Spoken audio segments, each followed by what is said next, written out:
नमस्कार, सिटी न्यूजच्या बुलेटिन मध्ये प्रेक्षकांचं मनपूर्वक स्वागत आहे। आज दिनांक 29 मे 2024 शुक्रवार। बातमीपत्राची सुरुवात करूया सुविचार मालेने। दगडाने डोकेही फुटतात, पण त्याच दगडाची जर मूर्ती बनवली तर लोक त्यावर डोके टेकतात। आजचा सुविचार आपण बघितलाय, आता बघूया आजच्या ठळक बातम्या।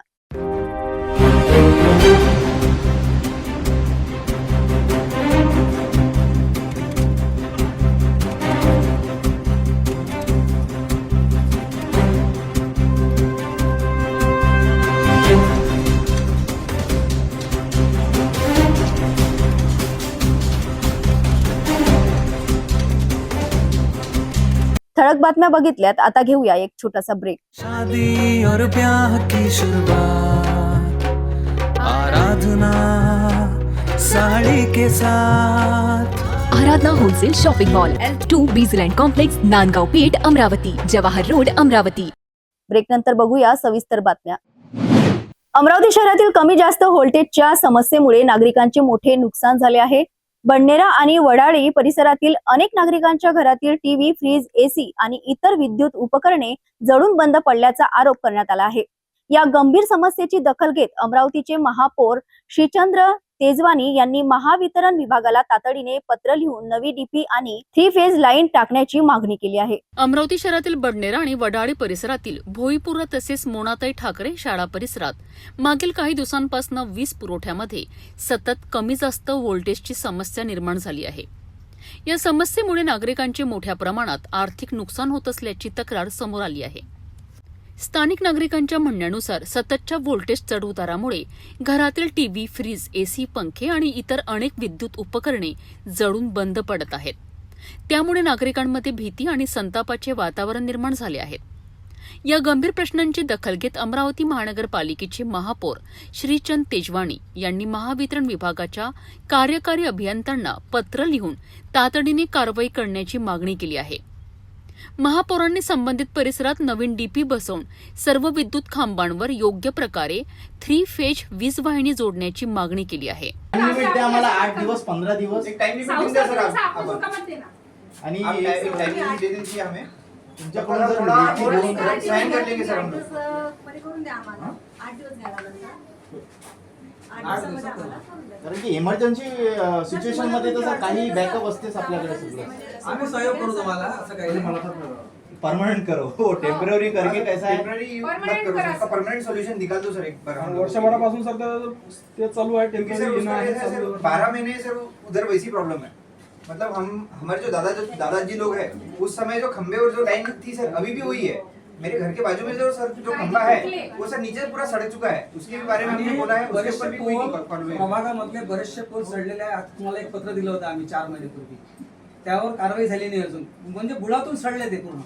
तसेच तांत्रिक तपासणी करून वीज पुरवठा सुरळीत करण्याकरिता तातडीने उपाययोजना कराव्यात अशी विनंती करण्यात आली आहे।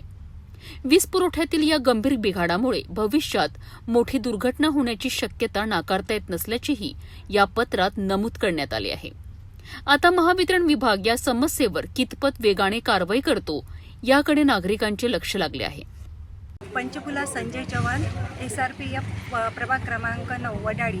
आम्ही इथे साहेबांना, गाठोडे साहेबांना निवेदन देण्यासाठी आलेलो आहे, कारण की वडाळी प्रभागामध्ये व्होल्टेजचं खूपच प्रमाण वाढलेलं आहे। त्यामुळे नागरिकांना खूप त्रास होत आहे। आताच जवळपास जेव्हा हवा वगैरे सुटली होती तेव्हा कोणाचे फ्रीज गेलेले आहे, कोणाचे कूलर गेलेले आहे, व्होल्टेज कमी जास्त होत आहे।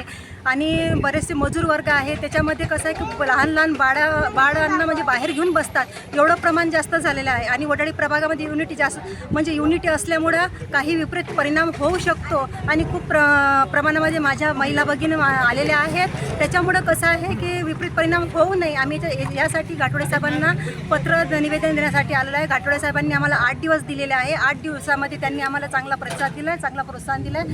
अमरावतीतील कमी जास्त व्होल्टेजच्या समस्येमुळे नागरिकांचे मोठे नुकसान होत असून या प्रश्नांवर तातडीने कायमस्वरूपी तोडगा काढण्याची मागणी जोर धरत आहे। प्रशासन आणि महावितरण विभागाने नागरिकांच्या सुरक्षेचा विचार करून त्वरित कारवाई करणे आवश्यक आहे।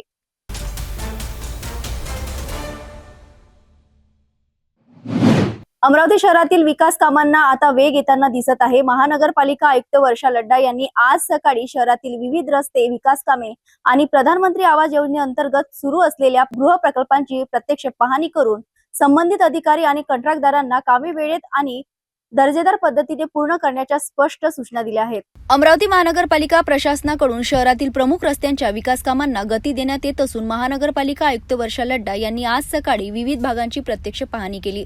पाहणी दौऱ्यांची सुरुवात बियाणी चौक ते इरविन चौक या महत्त्वाच्या मार्गापासून करण्यात आली. या मार्गावरील रस्त्यांच्या दोन्ही बाजूंना पेव्हिंग ब्लॉक बसविण्याचे काम पूर्ण झाले असून आयुक्तांनी कामाच्या गुणवत्तेची तपासणी केली. यानंतर प्रभाग क्रमांक 18 मधील दस्तूरनगर ते छत्री तलाव मार्गावरील कॉन्क्रिटीकरणाच्या कामाची पाहणी करण्यात आली. महाराष्ट्र सुवर्ण जयंती नगरोत्थान महाअभियान अंतर्गत सुरू असलेल्या या रस्त्याची एकूण लांबी 1000 मीटर असून सध्या कामाची 55% प्रगती झाली आहे. उर्वरित काम पावसाळ्यापूर्वी पूर्ण करण्याचे निर्देश यावेळी देण्यात आले. त्यानंतर आयुक्त वर्षा लड्डा यांनी मानवी अपार्टमेंट ते अकोली टी पॉइंट या महत्त्वाच्या आणि वर्दळीच्या रस्त्यावरील कॉन्क्रिटीकरण कामाचा आढावा घेतला. या रस्त्याची एकूण लांबी 2200 मीटर असून सध्या 70% काम पूर्ण झाले आहे. उर्वरित काम गतिमान आणि दर्जेदार पद्धतीने पूर्ण करण्याच्या सूचना देण्यात आल्या. सातुर्णा ते अकोली रेल्वे टी पॉइंट रस्त्यावरील कॉन्क्रिटीकरण, पेव्हिंग ब्लॉक आणि लांबी बांधकामाची ही पाहणी करण्यात आली. यावेळी तांत्रिक अडचणी तातडीने दूर करून काम पूर्णत्वास नेण्याचे निर्देश देण्यात आले. रस्ते विकास कामांच्या पाहणीनंतर आयुक्तांनी प्रधानमंत्री आवास योजनेअंतर्गत सुरू असलेल्या गृह प्रकल्पांचाही आढावा घेतला. बेनोडा परिसरातील सदनिकांची पाहणी करून रहिवाशांशी संवाद साधण्यात आला. प्रकल्पातील मूलभूत सुविधांच्या कामांमध्ये होत असलेल्या विलंबाबद्दल आयुक्तांनी नाराजी व्यक्त केली. महानगरपालिकेच्या माहितीनुसार अनेक लाभार्थ्यांनी अद्यापही आपला हिस्सा जमा केलेला नसल्यामुळे प्रकल्पाचा कामांवर परिणाम होत आहे. त्यामुळे लाभार्थ्यांना 10 जूनपर्यंत आवश्यक रक्कम जमा करण्याचे आवाहन करण्यात आले आहे. अन्यथा प्रतीक्षा यादीतील पात्र लाभार्थ्यांना सदनिकांचे वाटप करण्यात येईल असा इशाराही प्रशासनाने दिला आहे. अमरावती शहरामध्ये पंतप्रधान आवास योजनेअंतर्गत 12 ते 13 स्कीम्स सुरू आहेत. त्यातल्या 2 आपण हँडओव्हर करू शकलेलो आहे. पण लाभार्थ्यांना माझं आव्हान राहील की ती प्रत्यक्ष पाहणी वेळी आलेली आहे तर तिथे काही ठिकाणी 80, काही ठिकाणी 60 घरं, काही ठिकाणी 90 घरं अशी आहेत. पण त्याच्यामध्ये लाभार्थ्यांनी त्यांचं जे काही वाटा आहे लाभार्थ्यांचा तो हिस्सा दिला नसल्यामुळं तिथं लाभार्थ्यांना स्कीम हँडओव्हर होऊ शकणार नाही आहेत किंवा तिथलं काम अर्ध अवस्थेत राहिलेलं आहे. काही ठिकाणी स्कीमला प्रशासनाने 2-3 वेळा मुदतवाढी पण दिलेली आहेत. परंतु लाभार्थ्यांनी तिथे त्यांचा हिस्सा न दिल्यामुळं ते काम अर्ध राहणं, पाण्याची व्यवस्था, ज्या मूलभूत सुविधा द्यायच्या आहेत, रस्ते, पाणी, लाईट, या सुविधासुद्धा त्यामुळे रखडलेल्या आहेत. तर माझं सर्व नागरिकांना आव्हान राहणार आहे, लाभार्थ्यांना आव्हान राहणार आहे की जे ना कुणी ह्या हिस्स्यामध्ये सहभागी झालेले आहेत आवास योजनेमध्ये, त्यांनी त्यांचा जो हिस्सा आहे तो तात्काळ भरावा. आणि जर त्यांनी मुक्तीमध्ये कार्यवाही नाही केली, कारण याच्यामध्ये बऱ्याचदा मीटिंग झालेल्या आहेत, जागेवर येऊन लाभार्थ्यांना जागा पाहणी करून सुद्धा दाखवण्यात आलेलं आहे की कुठंपर्यंत काम झालेलं आहे, तरीसुद्धा लाभार्थ्यांनी त्यांचे हिश्श्याचा सहभाग दिलेला नाही आहे. तर जे कोणी काही मुदत आम्ही देऊ प्रशासन, त्या मुक्तीमध्ये जर आपण काही आपला हिस्सा नाही दिला तर जे वेटिंगला आहेत त्यांना आम्हाला प्राधान्य द्यावं लागेल. कारण याच्यामध्ये पावसाळ्यापूर्वी हे काम होणं आवश्यक आहे आणि ह्या स्कीमसुद्धा हँडओव्हर आवश्यक आहे. ज्या हेतू शासनाचा आहे की पंतप्रधान आवास योजनेमध्ये ज्यांना घरं मिळायला हवी होती तो मूलभूत हेतूच याच्यामुळं बाजूला सारला जात आहे. तर माझं सर्व लाभार्थींना आव्हान आहे की त्यांनी तात्काळ, कारण याच्यामध्ये बँक आणि प्रशासनाचा जेवढा काही मदत करण्याचा भाग होता तो प्रशासनाने केलेला आहे. तुमच्यापर्यंत बँकांनासुद्धा आणलेला आहे, तरीसुद्धा तुमच्याकडून अद्याप हिस्सा दिला जात नाही. तर माझं शेवटचंही आव्हान राहील की आपण 10 जूनपर्यंत जे काही आहे तो आपला हिस्सा भरावा, अन्यथा आम्हाला अन्य लाभार्थ्यांना किंवा वेटिंगच्या लाभार्थ्यांना इथं आव्हान केलं जाईल. तर माझी परत एकदा तुम्हाला सर्व लाभार्थ्यांना विनंती राहील की आपण ह्या पंतप्रधान आवास योजनेचा लाभ घ्यावा. अमरावती शहरातील विकास कामे दर्जेदार आणि वेळेत पूर्ण व्हावीत यासाठी महानगरपालिकाकडून प्रशासनाकडून सातत्याने पाहणी आणि आढावा घेण्यात येत आहे. आयुक्त वर्षा लड्डा यांनी दिलेल्या सूचनांमुळे शहरातील विकास कामांना आणखी गती मिळण्याची अपेक्षा व्यक्त केली जात आहे.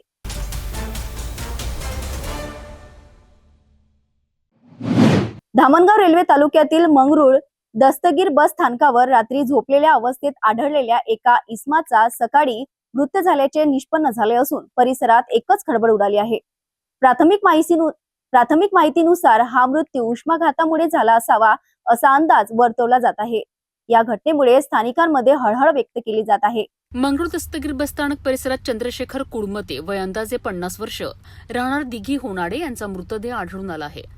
मिळालेल्या माहितीनुसार ते मानसिक रुग्ण असल्याचे समजते. रात्रीच्या वेळी ते बसस्थानक परिसरात झोपले होते, मात्र सकाळी ते निष्प्राण अवस्थेत आढळलेत. घटनेची माहिती मिळताच मंगरूळ दस्तगीर पोलीस तात्काळ घटनास्थळी दाखल झालेत. पोलिसांनी पंचनामा करून मृतदेह धामणगाव रेल्वे ग्रामीण रुग्णालयात शवविच्छेदनाकरिता पाठविला आहे. प्राथमिक अंदाजानुसार उष्माघातामुळे मृत्यू झाल्याची शक्यता व्यक्त केली जात आहे. मात्र नेमका मृत्यू कशामुळे झाला आहे हे पोस्टमॉर्टम रिपोर्टनंतर स्पष्ट होणार आहे. या घटनेचा पुढील तपास पोलीस करीत आहेत. मंगरूळ दस्तगीर बस स्थानकावर घडलेल्या या घटनेने संपूर्ण परिसरात शोककळा पसरली आहे. एकाएकी अवस्थेत झालेला हा मृत्यू अनेक प्रश्न निर्माण करून गेला असून प्रशासनाकडून पुढील तपास सुरू आहे. अधिक माहिती समोर आल्यानंतर आम्ही तुम्हाला अपडेट देत राहू.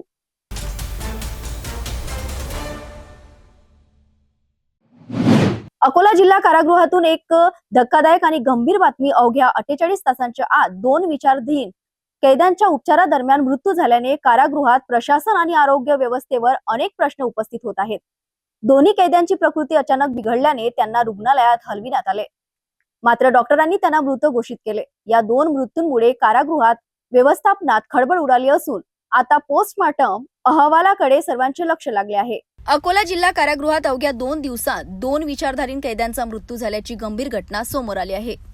पहिली घटना 25 मे रोजी रात्री घडली. तेल्हारा तालुक्यातील बेलखेड येथील दीपक रामदास चातरकर वय 42 याची अचानक प्रकृती घालवली. हत्या प्रकरणात 22 मे पासून ते न्यायालयीन कोठडीत होते आणि न्यायालयाच्या आदेशानुसार त्यांना अकोला जिल्हा कारागृहात ठेवण्यात आले होते. जेल अधीक्षक महेंद्र जोशी यांच्या माहितीनुसार कैद्यांची प्रकृती बिघडल्यानंतर जेल डॉक्टरांनी प्राथमिक तपासणी केली आणि तात्काळ स्वरूपच्या रुग्णालयात हलविण्यात आले. मात्र रुग्णालयात पोहोचताच डॉक्टरांनी त्यांना मृत घोषित केले. त्यानंतर दुसरी घटना 26 मे रोजी समोर आली. बुलढाणा जिल्ह्यातील जिगाव येथील प्रल्हाद पांडुरंग रायपुरे वय 46 यांचीही अचानक प्रकृती बिघडली. त्यांना बुलढाणा कारागृहातून अकोला जेलमध्ये हलविण्यात आले होते. प्राथमिक तपासणीनंतर त्यांना अकोला मेडिकल कॉलेज रुग्णालयात दाखल करण्यात आले, मात्र उपचार सुरू असतानाच त्यांचा मृत्यू झाला. प्रल्हाद रायपुरे हे हत्या प्रकरणात भारतीय न्याय संहितेच्या कलम 103 अंतर्गत न्यायालयीन कोठडीत होते. या दोन्ही प्रकरणांमध्ये कोतवाली पोलीस ठाण्यात आकस्मिक मृत्यूंची नोंद करण्यात आली आहे. कोतवालीचे ठाणेदार संजय गवई यांनी तपास सुरू असल्याची माहिती दिली आहे. दोन्ही मृतदेहांचे दंडाधिकाऱ्यांच्या उपस्थितीत इन कॅमेरा पोस्टमॉर्टम करण्यात आले आणि नंतर मृतदेह नातेवाईकांच्या ताब्यात देण्यात आले. दरम्यान या मृत्यूंमागील नेमके कारण काय? कारागृहातील आरोग्य अवस्थेवर प्रश्नचिन्ह उभं राहते का, की आणखी काही धक्कादायक बाब समोर येणार, याकडे आता सर्वांचे लक्ष लागले आहे. पोस्टमॉर्टम अहवाल आल्यानंतर मृत्यूचे खरे कारण स्पष्ट होणार असून त्यानंतर पुढील कारवाई केली जाणार आहे. अकोला जिल्हा कारागृहातील या 2 मृत्यूंमुळे अनेक गंभीर प्रश्न निर्माण झाले आहेत.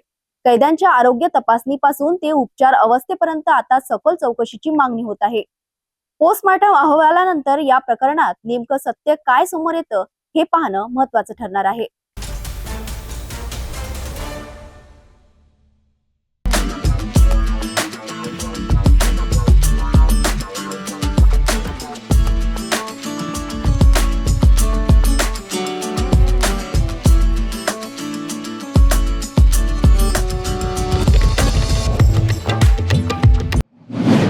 नागपुरात अंमली पदार्थांविरोधात पोलिसांनी मोठी धडक कारवाई केली आहे. यशोधरा नगर पोलिसांनी ऑपरेशन थंडर मोहिमेअंतर्गत गांजा बाळगणाऱ्या 3 आरोपींना अटक केली असून आरोपींकडून मोठ्या प्रमाणात गांजा आणि इतर मुद्देमाल जप्त करण्यात आला आहे. नागपूर शहर पोलिसांच्या ऑपरेशन थंडर मोहिमेअंतर्गत यशोधरा नगर पोलिसांनी अंमली पदार्थांविरोधात मोठी कारवाई केली आहे. दिनांक 28 मेच्या रात्रीपासून ते 29 मेच्या पहाटेपर्यंत पोलिसांचे पथक परिसरात पेट्रोलिंग करत होते. यावेळी टिपू सुलतान चौक संघर्षनगर परिसरात निळ्या जांभळ्या रंगाची बॅग घेऊन संशयास्पद हालचाल करणारे 3 इसम पोलिसांना दिसले. पोलिसांनी त्यांच्याजवळ जाण्याचा प्रयत्न करताच आरोपींनी पळून जाण्याचा प्रयत्न केला, मात्र पोलिसांनी तात्काळ पाठलाग करून 3 आरोपींना ताब्यात घेतले. पंचासमक्ष बॅगची तपासणी केली असता एका कापडी पिशवीमध्ये होलसर हिरवट झाडपत्ती आणि बिया असलेल्या उग्रवासाचा गांजा आढळून आला. जप्त करण्यात आलेल्या गांजाचे वजन 1 किलोपेक्षा अधिक असून आरोपींकडून मोबाईल फोन आणि बॅगसह एकूण 35,950 रुपयांचा मुद्देमाल जप्त करण्यात आला आहे. ताब्यात घेतलेले 3 आरोपी हे तेलंगणा राज्यातील असल्याची माहिती पोलिसांनी दिली आहे. चौकशी दरम्यान आरोपींनी हा गांजा नागपुरातील शेख शाहरुख नावाच्या व्यक्तीकडून खरेदी केल्याची कबुली दिली असून पोलीस सध्या त्याचा शोध घेत आहेत. आरोपी हे आर्थिक कायद्यांसाठी गांजाची खरेदी विक्री करण्याच्या उद्देशाने हा मुद्देमाल बाळगत असल्याचा आरोप पोलिसांनी केला आहे. या प्रकरणी एनडीपीएस कायद्यानुसार गुन्हा दाखल करण्यात आला असून वरिष्ठ पोलीस अधिकाऱ्यांच्या मार्गदर्शनाखाली यशोधरानगर पोलिसांनी ही यशस्वी कारवाई केली आहे. त्यांच्या ताब्यातून 1130 ग्रॅम प्रतिबंधित गांजा जो आहे तो जप्त करण्यात आलेला आहे. तसेच सदर इस्मानकडून एक रिअलमी कंपनीचा 10,000 रुपयाचा मोबाईल असा एकूण 35,950 रुपयाचा मुद्देमाल जो आहे तो जप्त करण्यात आलेला आहे. यातील आरोपी हे तेलंगणा येथील असून त्यांनी इथून माल ज्याच्याकडून घेतलेला आहे त्याबाबत तपास सुरू आहे. आरोपींना सदर गुन्हे तपासकामी अटक करण्यात आलेला असून माननीय न्यायालयात हजर करून पुढील तपास करत आहेत. सदर प्रकरणात पुढील तपास चालू असून यामध्ये अटक करण्यात आलेल्या 3 आरोपींनी जो प्रतिबंधित गांजा आहे ज्याच्याकडून घेतलेला आहे त्याचे नाव निष्पन्न झालेले आहे व त्याचा शोध घेऊन पुढील तपास करीत आहोत. यामध्ये आणखीन आरोपी वाढण्याची शक्यता आहे. नागपुरात अंमली पदार्थांविरोधात पोलिसांनी सुरू केलेल्या ऑपरेशन थंडर मोहिमेमुळे गुन्हेगारांमध्ये मोठी खळबळ उडाली आहे. पोलिसांची ही कारवाई भविष्यातही अशाच प्रकारे सुरू राहणार असल्याचा इशारा प्रशासनाने दिला आहे.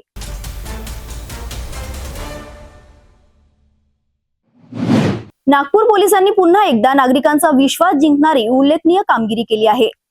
मानकापूर पोलीस ठाण्याने मागील 6 महिन्यात हरवलेले तब्बल 57 मोबाईल शोधून ते मूळ नागरिकांना परत केले आहेत. लाखो रुपयांचे मोबाईल तांत्रिक तपासाच्या आधारे हस्तगस्त करण्यात आले असून नागरिकांनी पोलिसांच्या या कामगिरीबद्दल समाधान व्यक्त केले आहे. नागपूर शहरातील मानकापूर पोलीस ठाण्याने हरवलेले मोबाईल शोधून काढण्याच्या मोहिमेत मोठे यश मिळवले आहे. पोलीस आयुक्त रवींद्र कुमार सिंगल यांच्या आदेशानुसार नागरिकांचे हरवलेले मोबाईल शोधून परत करण्यासाठी विशेष मोहीम राबविण्यात आली होती. मानकापूर पोलीस स्टेशनच्या पथकाने तांत्रिक तपासाच्या आधारे मागील 6 महिन्यात हरवलेले विविध कंपन्यांचे 57 मोबाईल शोधून हस्तगत केले. यामध्ये Samsung, Vivo, Oppo, Redmi, Motorola, one plus, Poco तसेच आयफोन सारख्या महागड्या मोबाईलचाही समावेश आहे. या सर्व मोबाईलची अंदाजे किंमत 7,60,000 रुपये इतकी असल्याची माहिती पोलिसांनी दिली आहे. आज मानकापूर पोलीस स्टेशन येथे आयोजित कार्यक्रमात पोलीस उपायुक्त नित्यानंद यांच्या हस्ते हे मोबाईल मूळ नागरिकांना परत करण्यात आले आहे. आपले हरवलेले मोबाईल परत मिळाल्यामुळे नागरिकांमध्ये आनंदाचे वातावरण निर्माण झाले असून त्यांनी नागपूर पोलिसांचे आभार मानले आहेत. या यशस्वी कारवाईत वरिष्ठ पोलीस निरीक्षक हरेश काळसेकर तसेच पोलीस अधिकारी आणि अंमलदारांनी महत्त्वाची भूमिका बजावली. वरिष्ठ अधिकाऱ्यांच्या मार्गदर्शनाखाली पार पडलेल्या या मोहिमेमुळे नागपूर पोलिसांच्या कामगिरीचे शहरभर कौतुक होत आहे. मानकापूर पोलीस ठाणे कार्यक्षेत्रातून मागील 6 महिन्याच्या कालावधीमध्ये काही मोबाईल हे हरवलेले होते. त्याबाबत नागरिकांनी मानकापूर पोलीस स्टेशनला तक्रारी केलेल्या होत्या. याच्यामध्ये यशस्वीपणे एकूण 57 मोबाईल जे एकूण किंमत 7,60,000 रुपये आहे अंदाजे. हे मोबाईल आम्ही वेगवेगळ्या ठिकाणाहून संपूर्ण भारतभरातून हस्तगत केलेले आहेत. काल रोजी माननीय पोलीस उपायुक्त परिमंडळ 2 श्री नित्यानंद झासर यांच्या उपस्थितीमध्ये आणि त्यांच्या हस्ते या नागरिकांना ते मोबाईल परत करण्यात आलेले आहेत. यामध्ये माननीय पोलीस आयुक्त सर यांनी नागपूरमध्ये मोबाईल शोधण्याबाबत विशेष मोहीम चालू केलेली आहे आणि त्या मोहिमेचा एक भाग म्हणून नागरिकांना हे मोबाईल परत करण्यात आलेले आहेत. मानकापूर पोलिसांनी केलेली ही कामगिरी नागरिकांचा पोलिसांवरील विश्वास करणारी ठरली आहे. हरवलेले मोबाईल परत मिळाल्यामुळे अनेक नागरिकांच्या चेहऱ्यावर पुन्हा आनंद आला आहे.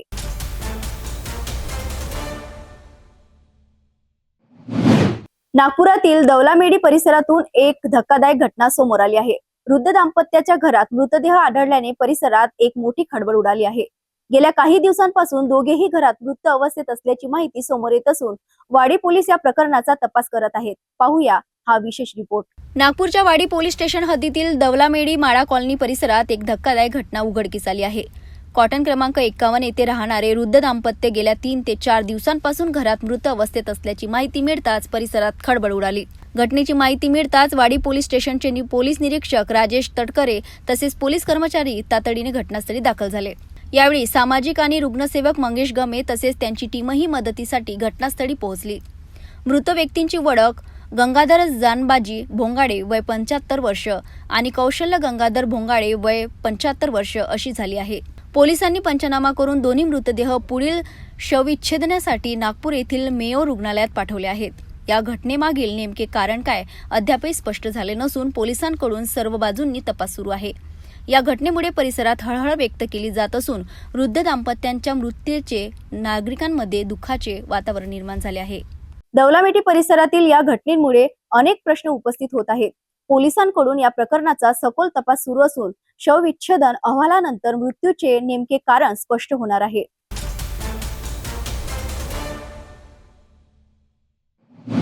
नागपुरात पाचपावली पोलिसांनी मोठी धडक कारवाई करत अवैध कत्तलीसाठी कृत्याने कोंडून ठेवलेल्या गोवंश जनावरांची सुटका केली आहे.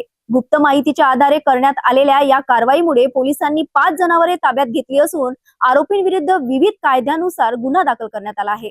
नागपुरातील पाचपावली पोलीस ठाण्याच्या हद्दीत पोलिसांनी पहाटेच्या सुमारास मोठी कारवाई केली आहे.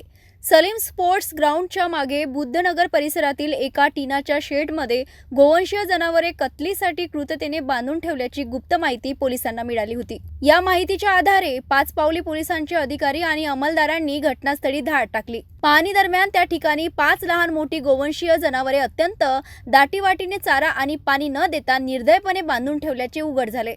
पोलिसांनी घटनास्थळावरून एकूण 2,30,000 रुपयांची गोवंशीय जनावरे जप्त करून त्यांची सुटका केली. त्यानंतर या जनावरांना गौरक्षण केंद्र धंतोली येथे सुरक्षितपणे दाखल करण्यात आले आहे. चौकशी दरम्यान शाकिब कुरेशी उर्फ गोलू नावाच्या व्यक्तीने ही जनावरे वैद्यत कत्तलीसाठी बांधून ठेवल्याचे निष्पन्न झाले असून आरोपींविरुद्ध महाराष्ट्र प्राणी संरक्षण अधिनियम आणि प्राणी कृतता अधिनियमाअंतर्गत गुन्हा दाखल करण्यात आला आहे. सध्या या प्रकरणाचा पुढील तपास पोलीस करत असून या कारवाईमुळे परिसरात मोठी खळबळ उडाली आहे. गुप्त बातमीदारामार्फत माहिती मिळाली की सलीम स्पोर्ट ग्राउंडचे मागे गल्ली नंबर 2 येथे काही गोवंश जनावरे बांधून ठेवलेली आहेत. तर त्या माहितीच्या अनुषंगाने तपास पथकाने PSI रणजित माझगावकर आणि टीम या संपूर्ण टीमने तेथे रेड केली असता 5 गोवंश हे तिथे चारा पाणी विना ते बांधून असल्याचे दिसून आले. त्यावर कारवाई केली. 5 गोवंश एकूण 2,30,000 असा त्यांची किंमत आहे ते जप्त करण्यात आले आणि गौशाळेत पाठवण्यात आले. पुढील तपास जो आहे तपास पथक करत आहे. पाचपावली पोलिसांनी केलेली ही कारवाई गोवंशीय जनावरांच्या संरक्षणासाठी महत्त्वाची मानली जात आहे. अवैध कत्तल आणि प्राणी कृत्यते विरोधात पोलिसांचा कठोर पवित्र कायम असल्याचे या कारवाईमध्ये स्पष्ट झाले आहे.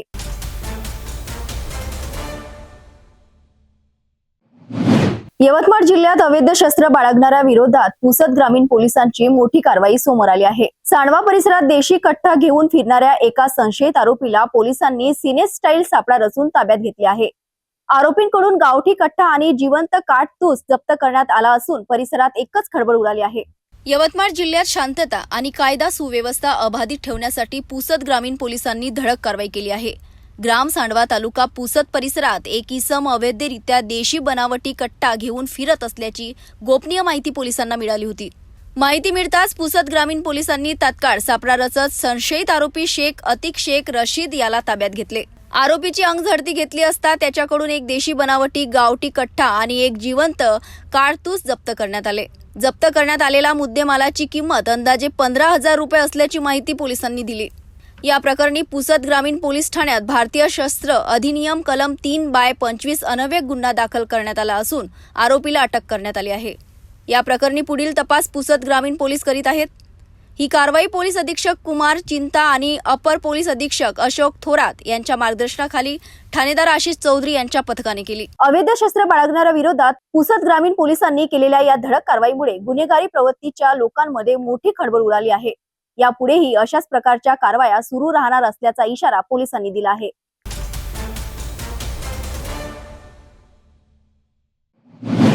मेहकर शहरात काल रात्री एक धक्कादायक घटना समोर आली आणि संपूर्ण परिसरात खळबळ उडाली. देशी दारू दुकानाच्या मागील परिसरात एका अज्ञात व्यक्तीचा मृतदेह आढळून आल्याने नागरिकांमध्ये भीतीचे वातावरण निर्माण झाले होते. मात्र मेहकर पोलिसांनी वेगाने तपास करत मृत व्यक्तीची ओळख पटवली असून उष्माघाताने मृत्यू झाल्याचा प्राथमिक अंदाज व्यक्त करण्यात आला आहे. मेहकर रिसोर्ट रोडवरील सोनाडी रोड परिसरात मल्टी हॉस्पिटल जवळ देशी दारू दुकानाच्या मागील बाजूस एका व्यक्तीचा मृतदेह आढळून आला आणि परिसरात एकच खळबळ उडाली. घटनेची माहिती मिळताच मेहकर पोलिसांनी तात्काळ घटनास्थळी धाव घेत पंचनामा सुरू केला. सुरुवातीला मृत व्यक्तींची ओळख पटत नसल्याने पोलिसांनी सोशल मीडियाच्या माध्यमातून नागरिकांना आवाहन केले. घटनास्थळी अंदाजे 35 वर्षीय व्यक्ती मृत अवस्थेत आढळून आली होती. मृतदेहावर कोणत्याही प्रकारच्या जखमा नसल्याचे पोलीस तपासात समोर आले आहे. त्यानंतर पोलिसांनी विविध अंगांनी तपास सुरू केला आणि मृत व्यक्तीची ओळख ज्ञानेश्वर सीताराम खोसरे अशी पटली.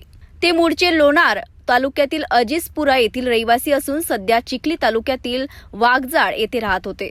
दरम्यान वाढत्या तापमानाचा फटका आता जीवघेणा ठरत असल्याचे या घटनेतून पुन्हा समोर आले आहे. मे महिन्याच्या अखेरीस 90च्या काळात तापमान तब्बल 42 ते 43 अशापर्यंत पोहोचले आहे. उष्णतेमुळे उष्माघात होऊन ज्ञानेश्वर खोसरे यांचा मृत्यू झाल्याचा प्राथमिक अंदाज पोलिसांनी व्यक्त केला आहे. शवविच्छेदन अहवालानंतर मृत्यूचे नेमके कारण स्पष्ट होणार आहे. या प्रकरणाचा तपास उपविभागीय पोलीस अधिकारी संतोष खाडे आणि मेहकर पोलीस स्टेशनचे ठाणेदार व्यंकटेश आलेवार यांच्या मार्गदर्शनाखाली सुरू आहे. दरम्यान प्रशासनाने नागरिकांना कडक उन्हात आवश्यक ती खबरदारी घेण्याचे आवाहन केले आहे. मेहकर पोलीस स्टेशनला आम्ही उपस्थित असताना आमचे जे वैद्य नावाचे कॉन्स्टेबल आहेत त्यांना 112 याच्यावर कॉल आलेला होता की या परिसरामध्ये जे लेआउट आहे अग्रवाल सेटचं इथे एक अज्ञात व्यक्ती पडलेला आहे. त्यानंतर आमच्या कॉन्स्टेबलने येऊन इथे खात्री केली. आम्हाला कॉल करून सांगितल्यानंतर आम्ही पंचासह इथे आलो. आमचा स्टाफ घेऊन आलो आणि SDPO साहेब यांच्यासोबत. आम्ही पाहिल्यानंतर आम्हाला तो इसम जो आहे तो गतप्राण झालेला दिसून आला. बाकी प्रायमा फेसी आमच्या ज्या कायदेशीर प्रक्रिया आहेत ते आमच्या चालू आहेत. पंचनामा वगैरे चालू आहे. त्यानंतर आम्ही आता ॲम्ब्युलन्स बोलवलेली आहे. थोड्या वेळात हॉस्पिटलाइज करू आम्ही आणि बॉडी आयडेंटिफाय करण्याचं काम चालू आहे. बऱ्यापैकी आम्हाला यश आलेलं आहे. त्यामध्ये खात्रीपूर्वक झाल्यानंतर वेगळ्या प्रकारे आम्ही आपल्याला माहिती कळू. काही अंगावर काही जखमा असं काही आहे का? नाही, प्रायमा फेसी तर कसं काही दिसून आलेलं नाहीत आपल्याला जखमा.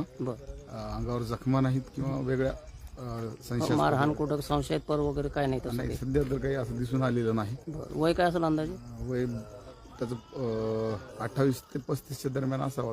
मेहकरमध्ये अज्ञात मृतदेह आढळल्याने सुरुवातीला खळबळ उडाली होती. मात्र पोलिसांच्या सतर्क तपासामुळे मृत व्यक्तीची ओळख पटली आणि उष्माघातामुळे मृत्यू झाल्याचा प्राथमिक अंदाज समोर आला आहे. वाढत्या उष्णतेमुळे नागरिकांनी काळजी घेणे आता अत्यंत आवश्यक बनले आहे.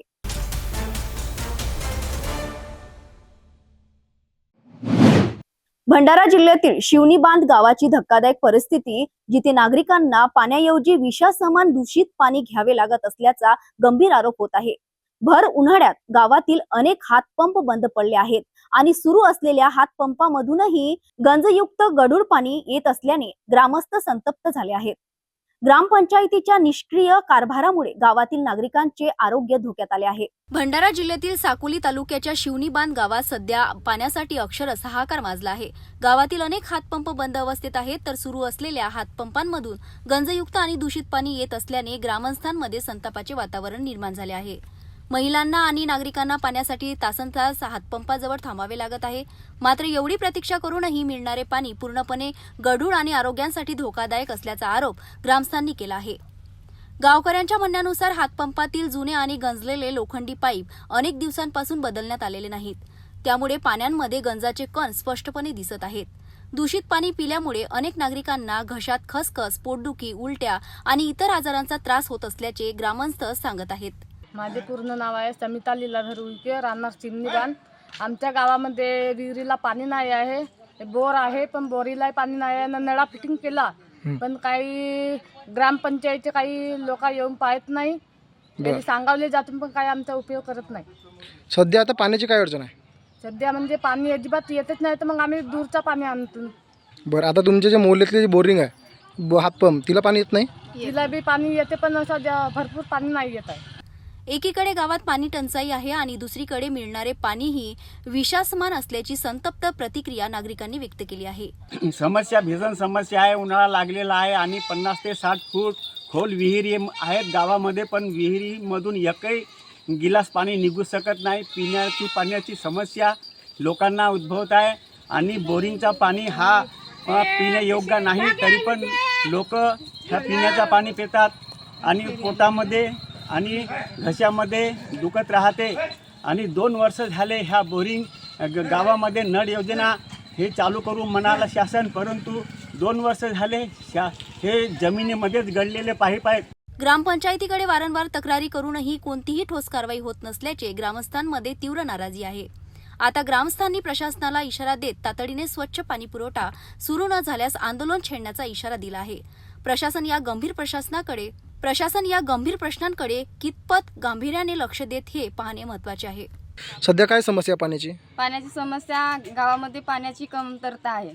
बरं.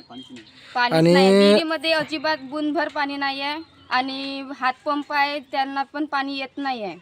सध्या असं म्हणजे आता जो तुमच्या घरात जो हातपंप आहे त्याला पाणी नाही आहे का? त्याला पाणी येते पण नाही का काही सेकंद मतलब काही मिनिटांना तो पण बंद पडते. तिथं आहेच नाही तो पाणी. कसं मग गढूळ पाणी येतो का? गढूळ पाणी येत नाही पण पिण्यालायकीचं नाही आहे. आणि आता पाणी पिल्यानंतर नाही का घशामध्ये दुखतो. शिवणी बांध गावातील ही परिस्थिती खरोखरच गंभीर आणि चिंताजनक आहे.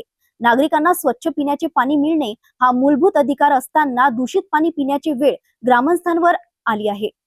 प्रशासन आणि ग्रामपंचायतीने तातडीने या प्रश्नांवर कायमस्वरूपी उपाययोजना करावी.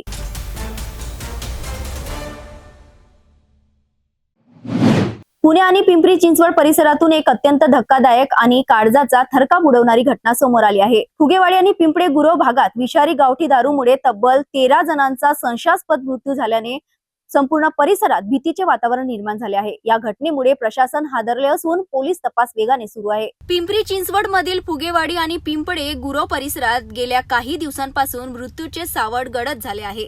मंगळवारी रात्रीपासून सुरू झालेल्या या दुर्दैवी घटनांमध्ये काही तासांतच अनेक जणांचा मृत्यू झाला तर 2 जणांची प्रकृती गंभीर असल्याची माहिती आहे. स्थानिक नागरिकांनी या सर्व मृतांमागे अवैध आणि विषारी गावठी दारूचा हात असल्याचा आरोप केला आहे.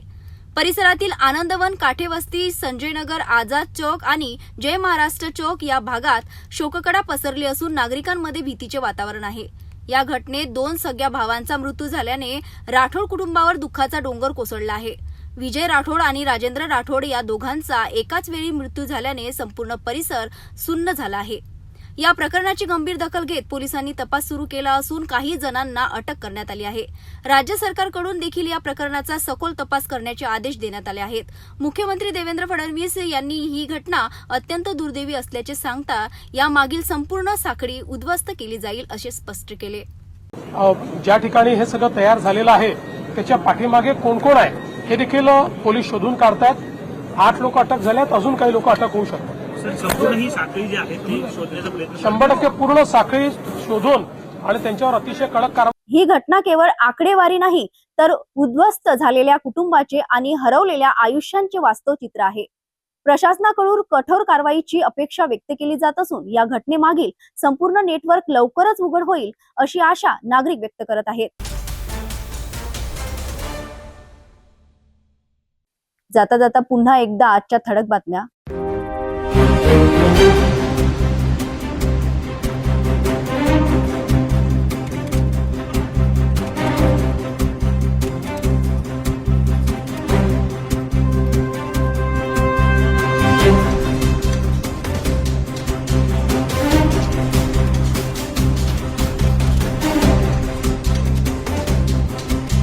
आता अमरावती जिल्ह्यानंतर विदर्भ आणि महाराष्ट्राचे दर्शक घर बसल्या आपल्या केबल टीव्हीवर सिटी न्यूजच्या बातम्या पाहू शकाल. यात लवकरच आम्ही आपल्यापर्यंत पोहोचणार आहोत. जर आपल्या टीव्हीवर सिटी न्यूज चॅनल दिसत नसेल तर आपण आपल्या केबल ऑपरेटरशी संपर्क साधावा. आपण सिटी न्यूज केबलच्या व्यतिरिक्त YouTube, फेसबुक, इंस्टाग्राम आणि ट्विटरवर सुद्धा पाहू शकाल. याकरिता सोशल मीडिया अकाउंट सबस्क्राईब करा, फॉलो करा, लाईक करा. YouTube अकाउंट सबस्क्राईब करण्याकरिता सबस्क्राईब बटनला क्लिक करा आणि बेल आयकॉन दाबायला विसरू नका, कारण सर्वात आधी समाचार आपल्यापर्यंत पोहोचणार आहे.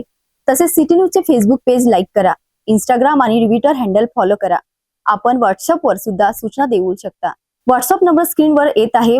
हे बातमीपत्र एवढ्यातच थांबूया. पुन्हा भेटूया नवीन घडामोडींसोबत.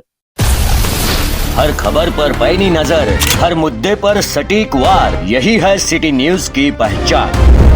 जहाँ सच्चाई की आवाज दबाई जाती है वहाँ सिटी न्यूज उठाता है सवाल. हर स्क्रीन पर, हर प्लेटफॉर्म पर हमारी मौजूदगी बोलती है. सिटी न्यूज हमेशा सच के साथ.